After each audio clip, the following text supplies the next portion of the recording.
健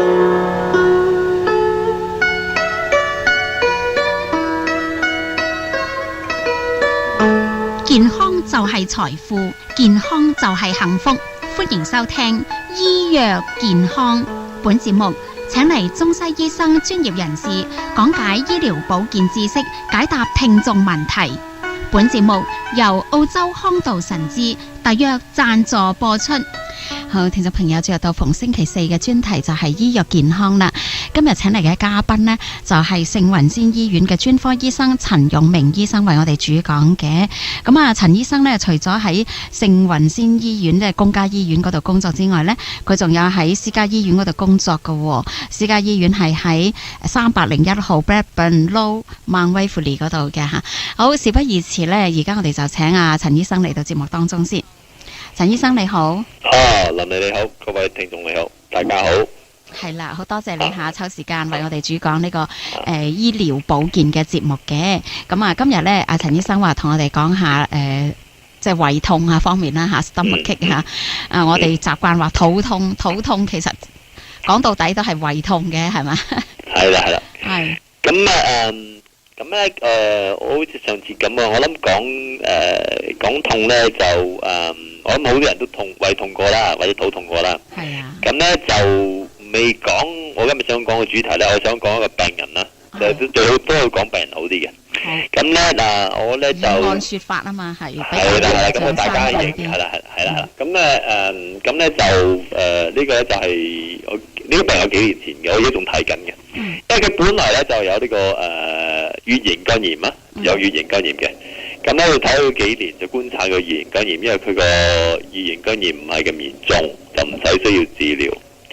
咁咧一日咧佢話幾乎差唔多2年半前啦，2年半前咧佢就打咗俾我，話佢大便咧就會改變顏色啊。正常大家知道大便顏色梗係自己又都唔同噶啦，係咪？有時咖啡啲，有時淺啲，有時腍啲，有時硬啲。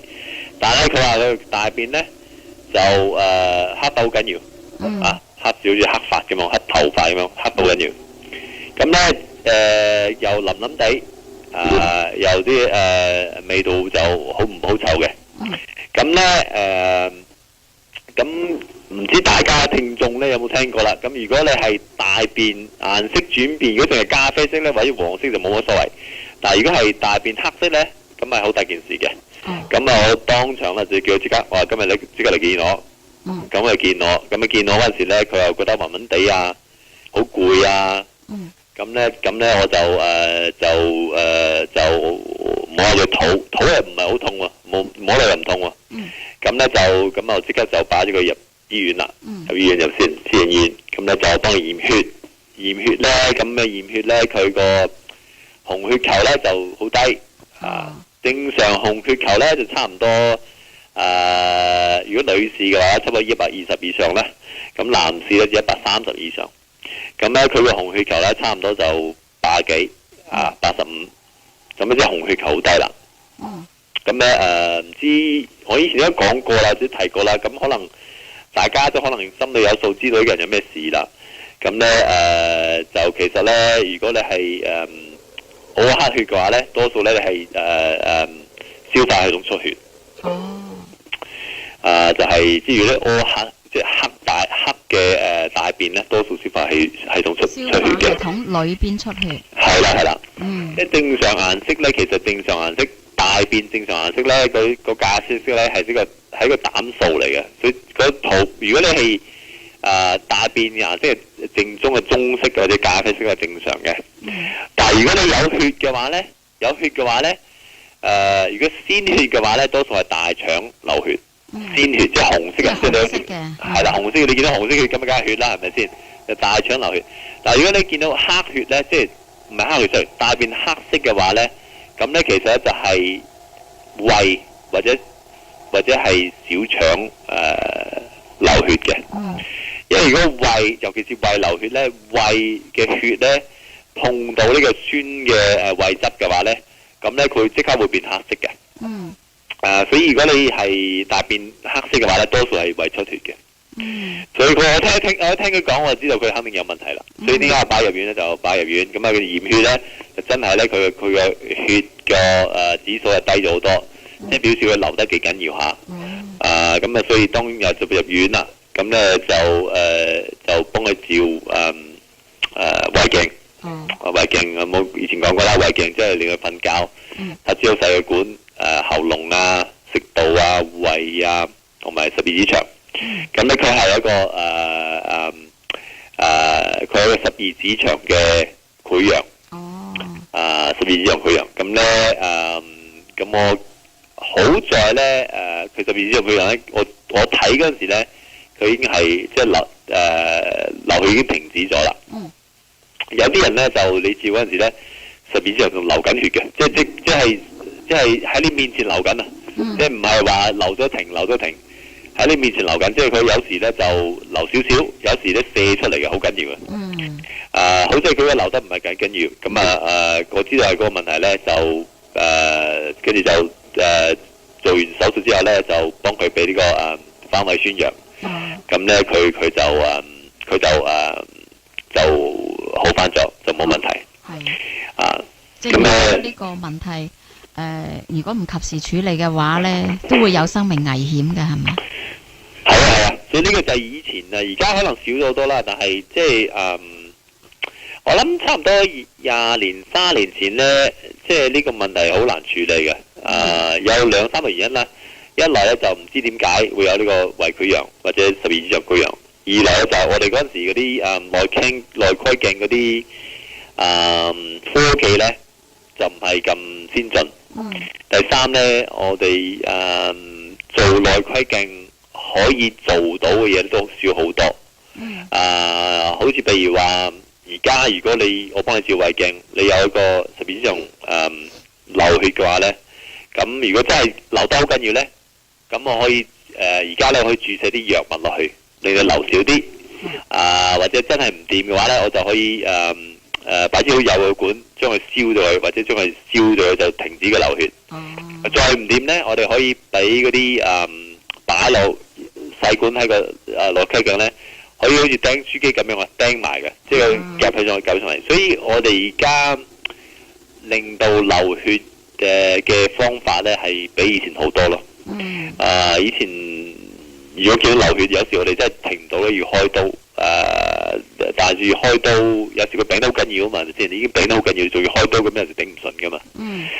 但係而家我哋10%95%以上，我哋都可以做內窺鏡，令到佢停止流血。所以即係科技又進步咗啦。係啊，所以話而家科技進步，有好多現代嘅醫療嘅手法，可以挽救好多人嘅生命啊！嚇。係啊，而家同以前唔同，其實真係唔同。其實講真嚟講，即係我一個舅母咧，即係好耐，而家即係我嗰陣時好耐，我仲係細路仔嗰時，我舅母以前其實就係12指腸出血過世嘅。咁嗰時同而家真係爭成30幾年啦，爭幾年啦，所以爭好遠啦，係咪先？所以都係而家，如果佢而家我諗佢而家有病，肯定救到嘅。就係嗰陣時真係唔同時間、唔同時代咧，冇辦法啦。係。好，咁呢個係一個問題啦，係啦。咁就我又有啲興趣想問下陳醫生，點解消化系統裏邊有時會出血嘅咧？係啦，咁咧嗱，其實呢個消化系統出血咧已經係即係好多年㗎啦，即係梗係呢個幾百年、幾千年都可能有㗎啦，你明唔明啊？咁咧講翻點解咧，就我哋講翻就胃嘅組織先啦，好嘛？咁胃咧大家都知道咧，就係你如果食嘢就有差唔多30個厘米嘅食道咧，咁佢有直管嘅，即係好似平時嗰啲一條管嘅。咁咧嗰啲管咧30 cm 之後就去到胃啦。咁胃大家都知道係一個袋咁樣啦，係嘛？呢個好似 U shape 咁樣個袋啊。咁咧個袋咧就係主要嘅功能咧，就係儲存食物，同埋將嗰啲食物攪腍啲嘅。即係大家每人都照唔同啦，係咪先？有啲人狼吞虎咽啊，有啲人慢慢食。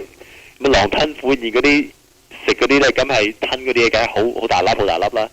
咁你吞到好大粒，咁咧去到胃，去到小腸，佢吸收地方嗰時，佢大粒你個小腸吸收唔到嘅，所以要將佢搞到好似粥咁樣咧，即係好似爛爛地咧，咁樣先至可以吸收到嘅。所以個胃嘅功能咧就係一嚟就係儲存食物，即係食到食物咁樣儲存食物啦。第二咧就係將佢攪爛佢，攪爛佢。咁咧攪爛佢之後咧，咁咧就可以放落十二指腸同小腸咧，咁咧大家可以呢個吸收啦。咁咧所以如果你食嘢好快，咁啊係會容易唔消化啲，係會唔舒服啲嘅。咁點解咁胃嘅表面咧就有好多呢個酸，即係產生酸汁嘅細胞。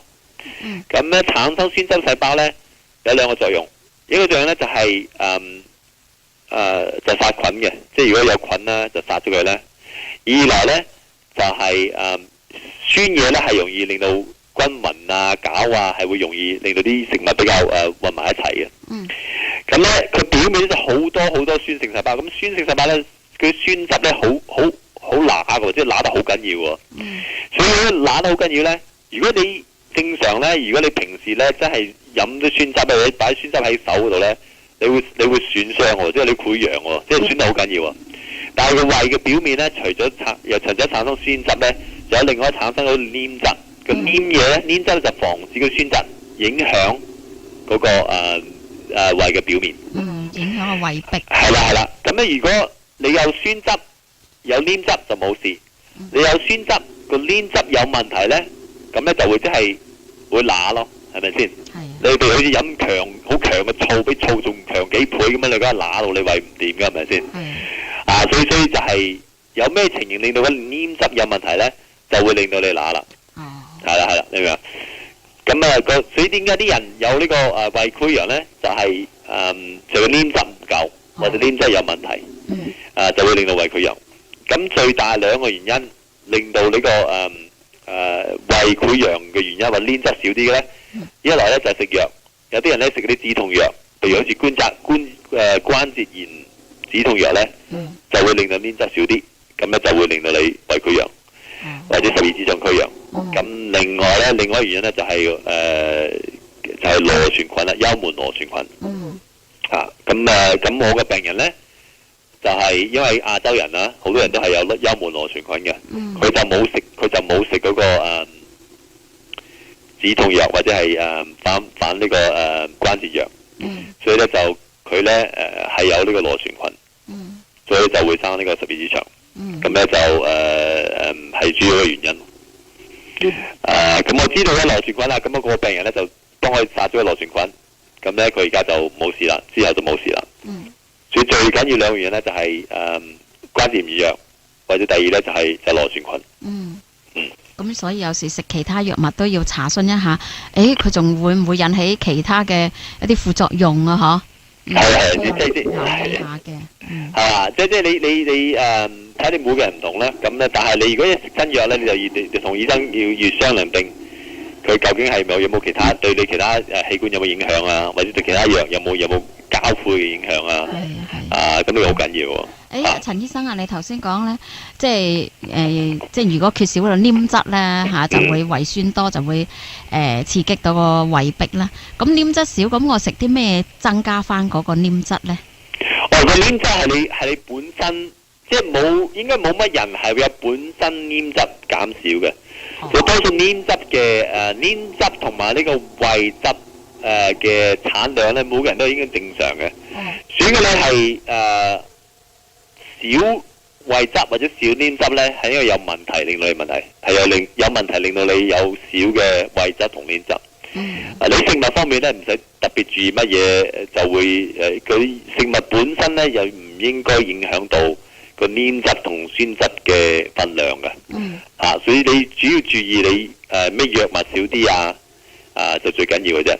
其他本身嚟講唔會有咩食物令到佢個黏質會少啲咯。咁而家你食得刺激多嘢，好似辣嘅好緊，辣都緊要，咁本身都會影響個黏質分量啦。唔會令到少啦，但係佢都要攻擊個黏質啊，係咪先？咁嗰啲刺激嘅梗係要理論上食少啲，但係如果你黏質夠，冇乜其他藥物影響，冇螺旋菌咧，你就算食辣嘢都唔應該有咩問題嘅。咁有啲聽到有啲人講咧，飲杯牛奶啦，咁嗰啲得唔得咧？幫助係會幫助，即係譬如如果你真係有別咗細菌，或者你食關節藥，奶係因為唔係酸噶嘛，咁係有少少幫助，有少少幫助，但係真係唔係極大幫助咯。好似譬如我講翻螺旋菌啦，好冇？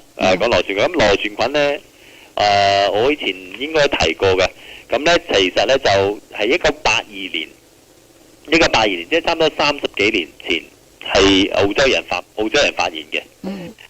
澳洲人喺呢個Western Australia， 即係西澳嗰度發現嘅。咁咧其實就其實兩個人發現，一個就係好似我咁樣嘅，就即係消化系統專科。另外一個就係解剖科發現嘅。咁其實佢即係佢點樣發現咧？就即係睇到啲人咧有呢個胃潰瘍啦。咁胃潰瘍佢攞咗活檢啊，喺呢個顯微鏡睇咧，咁一睇到少少細菌或者有少少一點點黑色嘅。咁咧好多年佢哋好多人爭論係乜嘢嘅。咁有啲人認為細菌，有啲人認為垃圾，所以冇人知。咁咧佢哋咧就認為係細菌。咁結果咧嗰個消化系統嗰個人咧，咁咧就同呢個人就決定要實驗一下咯。咁咧佢就發現好多人有呢個十二指腸潰瘍或者胃潰瘍咧，係有好多呢一點黑色嘅。有呢啲粒黑色呢啲。係啦，就多過平時啲人其他冇呢個胃潰瘍嘅。咁咧佢哋認為多數係可能呢個問題。咁但係佢講出嚟冇人信噶嘛，係咪先？其實佢講出嚟冇人信。咁咧結果咧嗰個消化系統專科嘅咧點講咧？以身作則，佢咧就飲咗一杯細菌，係啊，真係好誇張嘅，將自己奉獻俾科學實驗，將自己奉獻俾科學上，飲咗一杯有細菌嘅，又有可能有細菌，有可能有細菌嘅汁，咁咧一飲完咧幾個鐘頭之後咧就病咗，就肚痛啊，作嘔啊。跟住過幾個禮拜咧，佢就照咗胃鏡啊，就發覺係有細菌嘅。所以咧，跟住咧就佢雖然冇胃潰瘍，但係佢就證明，即係幾乎證明到呢個真係呢個問題咯。所以佢一開始發表嗰陣時咧，係冇人相信嘅。但係因為做多咗實驗啊，以身作則啊，咁最後咧我哋個個都係，即係我嗰時仲未學緊㗎，係咪先？佢好耐之前啦，係咪先？咁但係科學界，我哋消化嘅科學界咧，慢慢地咧就真係信咗係呢個問題咯。咁以後都證明到啦，螺旋菌其實係大部分東南亞人或者係中歐人嘅如果你有胃潰瘍、十二指腸潰瘍，多數係呢個問題。所以其實佢同埋另外一個咧就攞咗諾貝爾獎啦。因為呢個研究啦。係啦，2005年係啦，2005年攞諾貝爾獎。其實佢係可能救到無數人嘅，無數人啊，即係無數人有呢個細菌，以前唔知，我哋而家知，將個細菌消滅，無數人係被救嘅。即係揾到呢種細菌，從而咧亦都係製造出咗殺呢種細菌嘅藥物啦。而家已經有啦，係啦，即係如果你譬如好多人有呢個細菌嘅，咁但係唔係個人有問題咧，但係差唔多淨係2成。即係有細菌咧，8成係冇問題嘅，2成咧係會有問題。咁但係好多時有啲國家好似日本啊、中國啊、東南亞、意大利啊、希臘啊嗰啲，可能有差唔多所有個人口差唔多4-5成人係有呢個菌嘅。所以就算4成入邊嘅2成都好多人有問題。咁有肚痛啊，作嘔啊，有啲人胃潰瘍啊，有少少機會，差唔多1-2% 有機會生呢個cancer 嘅胃潰瘍嘅胃 cancer 嘅。所以其實佢無形中係即係救到好多人咯，同埋係幫到好多人咯。好似我個病人咁樣，如果以前我哋唔知有菌嘅話咧，就咁照完啦，就俾啲奶佢嘅。咁就得噶啦，你明啊？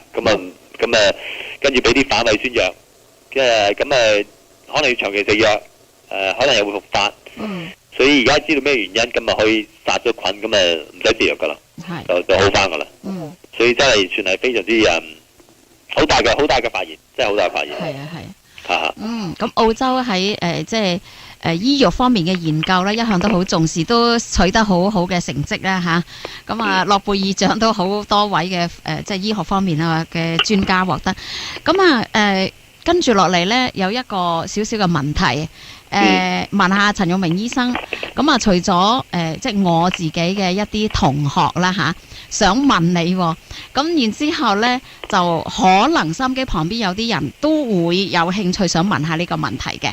就係呢，我有一位同學呢，佢就覺得澳洲啲醫療好先進啦，咁佢嘅先生呢，就不幸患上咗肝癌啦，咁佢就想詢問陳勇明醫生，因為你係胃啊、肝啊、腸方面專家係咪？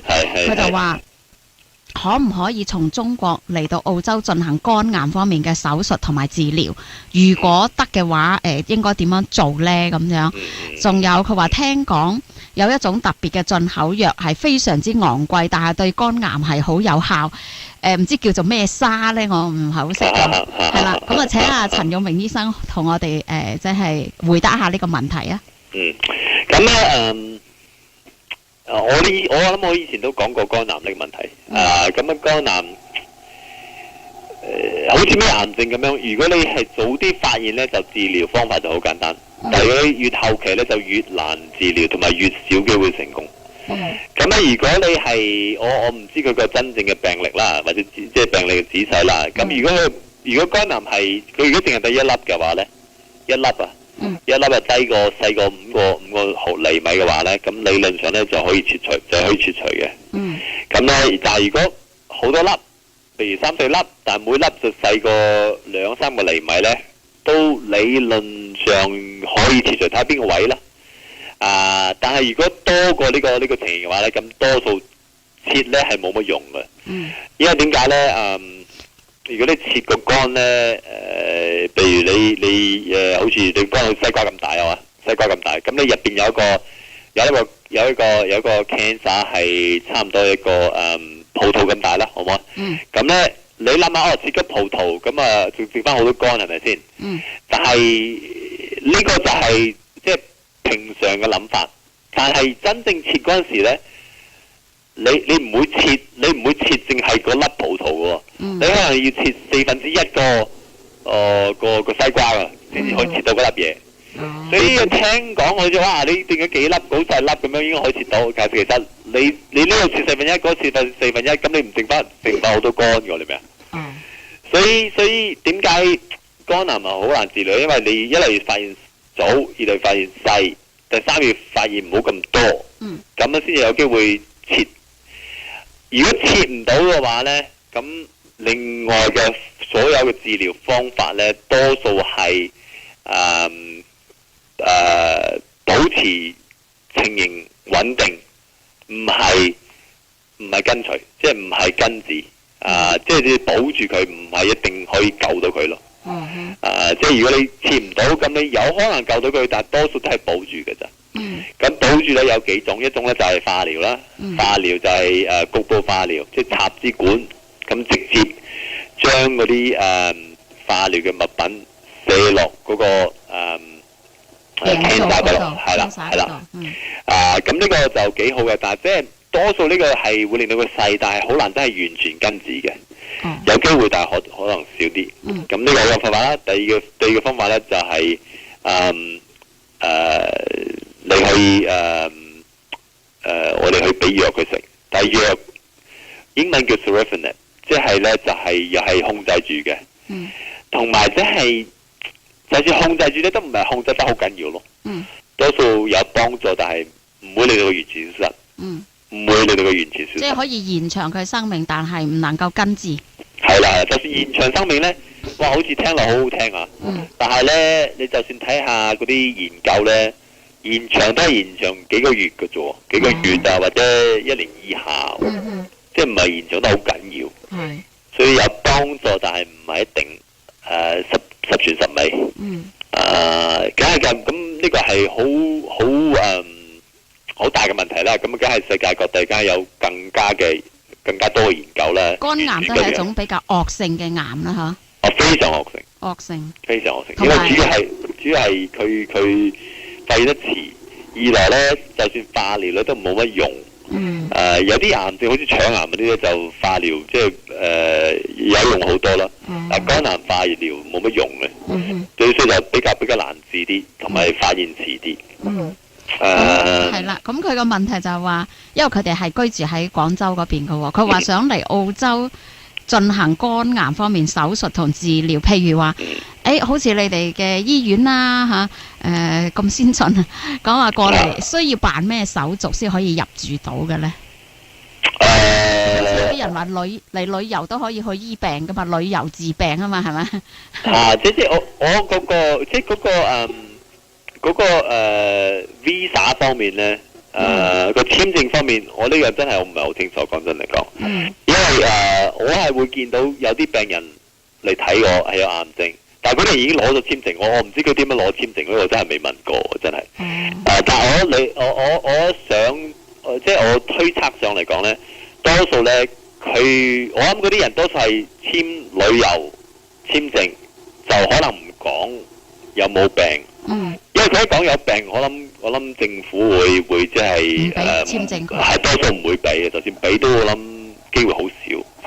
最可能啦，探親或者嚟玩，咁嚟玩嗰陣就睇我哋。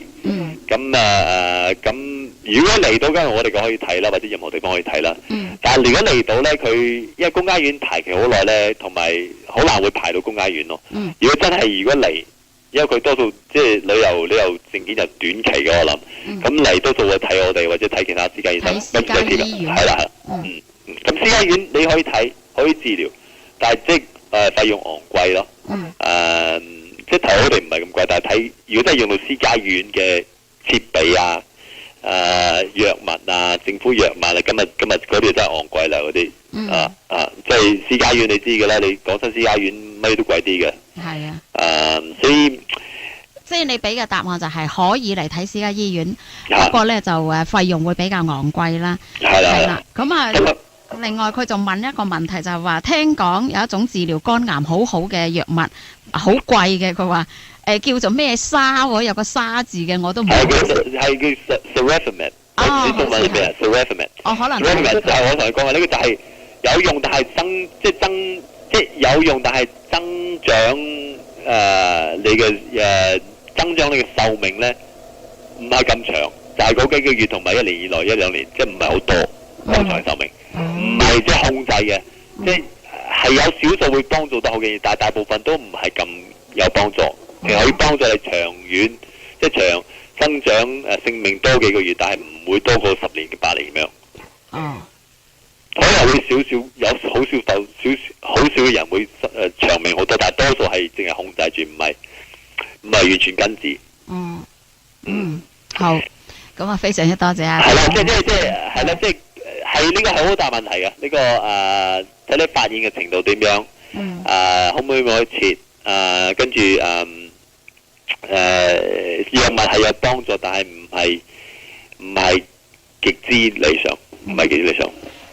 陳醫生啊，即係話肝癌方面咧，有啲係啱係早期，咁中期、後期嗰啲就梗係覺得冇乜希望啦。咁如果係肝癌嘅早期發現嗰啲，佢嘅成功率、成活率高唔高咧？會能夠活到幾多年呢？即係如果早期咧，即係你早期你可以切咗佢，或者係可以化療整咗佢，或者係切咗主要嘅方法啦。咁咧，如果呢一切咗佢真係完全切得好，又冇乜散播嘅話咧，咁你即係可以講係根治嘅，即係可以即係同你平時嘅生命冇乜分別嘅，係咪？但係個問題咧，就係你就算切咗，譬如你西瓜你切咗1/4，OK，嗰嘅癌症唔見咗啦。但係你本身有癌症嘅原因咧，就因為你西瓜有問題，你個西瓜咧本身咧就唔係好靚，有問題啦。咁即係本身或者有乙型肝炎，有即係丙型肝炎。咁而家丙型肝炎我哋知啦，容易治療啦，係咪先？但係乙型肝炎就控制住，有其他問題令到佢本身已經光硬化，個西瓜已經唔靚啦。咁咧以後咧剩翻個西瓜咧，你仲係有機會生癌症啊嘛。所以你雖然一個癌症你切咗，但係你永遠都係有少少機會再生癌症。所以即係對嗰個第一個癌症嚟講咧 ，OK， 切完咗之後，你嘅生命嘅時限係同你平常差唔多，但係因為你有個西瓜唔係好靚嘅話咧，你隨時有生第二個。咁第二個就可能令你有問題，係咪先？係。所以切除咗之後，都仲係要好小心地去保養。係啦。所以如果真係任何人即係本來今日講話，不過講開就即係任何人有嗰個問題，即係經常定期檢查係非常之有用咯。尤其是乙型肝炎，我講咗好多次，即係最緊要就係每6個月驗一個血啊，每年照超聲波啊，咁樣睇住。咁如果你真係有肝癌發現咧，早啲可以切咗佢，咁咧就可以根治。但一等到有2、3粒或者係比較大咧，就真係好難講。真係好難講。好啦，咁呢個即係另外一個話題啦嚇，即係啱啱佢哋又問到啊嚇，咁我相信收音機旁邊有啲朋友，可能佢哋有啲家屬都想嚟澳洲進行一種叫做旅遊加埋呢個旅遊醫療啦嚇，醫療旅遊啊係啦，而家好興咁樣叫啦，醫療旅遊醫療咁。除咗我真係唔知個簽證點樣搞，可能真係要問下我啲病人先知啊！呢個我真係未問過嘅，因為佢已經嚟咗啦嘛，係咪先？嚟咗我唔使問佢點樣嚟係咪先？但係真係問佢點樣嚟啊！其實可能真係問下呢個真係。好啦，咁就有少少時間，又我哋嘅話題又兜翻去我哋頭先所講嘅係啦，咁即係講呢個胃痛啊，呢一方面啊，咁樣就陳醫生仲有冇其他呢個話題要補充呢？即係咁螺旋菌，講翻螺旋菌咧，咁咧佢呢個螺旋菌係一個好特殊嘅細菌嚟嘅。咁個細菌咧多數好似啲棍嘅，好似細粒棍嘅，彎彎地嘅。咁咧就size 咧就差唔多1毫米嘅300分一嚇，即係1毫米你再除300就咁上市晒，好細嘅，所以你顯微鏡先睇到嘅。咁咧佢咧所有細菌咧有2種嘅，一種咧就係要空氣，即係要氧氣。一種咧就係唔需要氧氣。有啲細菌咧就喺氧氣嘅環境之下咧就生長得好，有啲細菌咧就係冇氧氣嘅環境下生長好。咁呢個平時聽到有啲醫生話一種咧就叫做厭氧菌啊咁。係啦，厭氧即係唔需要氧啦，係咪先？因為中氣即係喜愛氧嘅細菌啦。咁佢呢個係中間嘅，即係要少少氧，但唔可以太多。少少氧唔可以太多，你個胃就啱啱好，有少少氧就唔係咁多。咁咧佢需要咧就係即係好多細菌應該係如果對人有影響嘅話咧，多數要喺呢個唔係咁酸嘅環境之下，或者唔係咁鹼性嘅環境之下生存噶嘛。因為人嘅血係中性噶嘛，唔係鹼唔係酸噶嘛。咁如果你係好中意酸嘅地方，咁你咁入到血噶嘛，梗係死梗噶啦，係咪先？有好鹼嘅環境，中意好鹼嘅環境，你入到血又係死梗嘅。但係至於胃呢個螺旋菌點樣特別咧？佢中意酸性環境嘅，所以點解佢淨係可以胃生長咧？就係因為咁樣，即係佢一出咗胃咧就容易死嘅。係好中意喺酸嘅環境生長，所以淨係可以喺胃入邊生長嘅。至於點解佢係胃嘅特殊菌咧？就係因為佢中意胃嘅酸性環境。係啦。係啦。咁其實如果好多人唔知啊，呢個螺旋菌除咗人類之外，好多其他動物都有喎，啲狗都有喎。佢狗都有，最近有一個病人，佢又係螺旋菌，嗰個唔係人嗰種，係狗嗰種。咁如果養狗嘅話咧，有時你會俾狗傳染到。俾狗傳染。咁咧治療方法咧就主要係食抗生素。以前咧就1個禮拜，但係我哋而家因為好多人有對藥物有抗藥力咧，我哋可能要俾10日或者14日。呢個可能同家庭醫生講一講。如果真係要殺咧，可能要2個禮拜，唔係1個禮拜。大部分差唔多80%嘅咧，就一個禮拜可以完全殺到嘅。但係如果真係第一次殺唔到，可能要2個禮拜連續殺先至可以殺到嘅。係啦。好，咁啊，講到呢一度呢，時間啱啱好吓。假如收音機旁邊有啲朋友話，我哋點樣先揾到阿陳勇明醫生、專科醫生呢？咁就要喺家庭醫生度寫一封介紹信先可以睇到你啦，係咪？係。咁啊，我哋再介紹一下阿陳勇明醫生呢，喺公家醫院呢，就係喺聖雲仙醫院嗰度工作，係專科醫生啦吓。而佢同時亦都喺私家醫院嗰度工作嘅。咁啊，私家醫院呢，就係301號 Blackburn Road 孟威弗利嘅。係啦。好，咁啊，非常之多謝陳勇明醫生今日抽時間為我哋主講呢個醫療保健節目嘅，下一期仍然係你。係，下個禮拜再見啦，多謝你。好，多謝，拜拜。